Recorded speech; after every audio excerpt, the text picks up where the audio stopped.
Right, okay. Matthew Jordan here with Pitlane News. I'm with Chris Smiley in the BTCC here at Silverstone on their qualifying laps. How's it been today? Yeah, the day started off really well. You know, we ended up second fast this morning in FP1. The car felt really good. You know, really positive start to the day. Went out to FP2, and just as the days went on, we've progressively struggled more and more.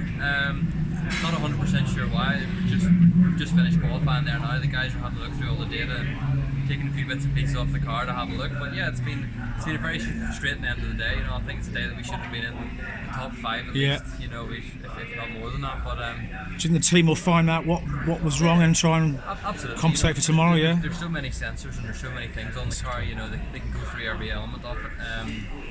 But it's just a strange thing, you know. I can't really put my finger on one part of what went wrong, but yeah, positive. It's going to be interesting to see in the next few. But your season's gone well this year. Yeah, it's been great. Yeah, we've been knocking on the door every week. Yeah. Haven't had a whole lot of luck, but we've had the pace ultimately all year to be running inside the top 10. So yeah, it's a bit of a frustrating end to a day that I think should have been much more. And one question as well, again, obviously, as a journalist, I don't know what I've been doing. I've perhaps too much F1, but it caught me out today. This. Can you just briefly explain the double qualifying top 10 situation, because it's all new to me. I don't know what I've missed there, but yeah. So basically, you've got qualifying 1 and qualifying 2. So if you finish inside the top 10 in qualifying 1, that automatically qualifies you for qualifying 2. So that then is ultimately when the pole position is determined in qualifying 2. Yeah, it's a new thing. I think it's quite good for the championship. You know, I think it levels things out. You think? I don't think it levels things out, but I think it's another element for the fans. It makes it more interesting to watch qualifying. I think it breaks it up a little bit. Well, yeah, we saw it obviously in the F1 as well, which is great because we were here at Silverstone for F1, and it's an extra day, which is great for the crowds. Although I've spoken to a few of the drivers. What I couldn't understand, obviously you guys can, but in the F1 situation, they can't change the cars.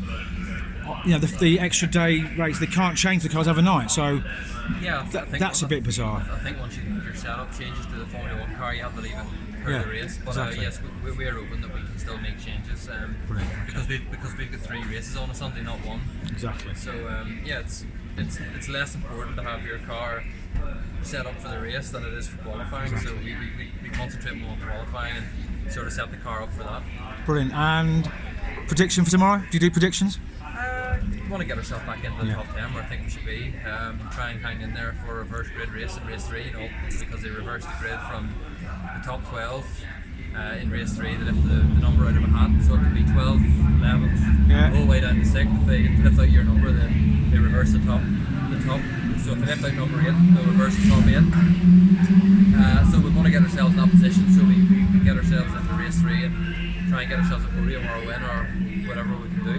Brilliant. Thanks, Chris. That's a short and sweet one. You've got your fans waiting here, so I'll let them go on. You go and sign some stuff. Thank you very much. I can see my hand in the picture. Thank you, mate. Thank you Have a good season. We'll speak soon. Yeah,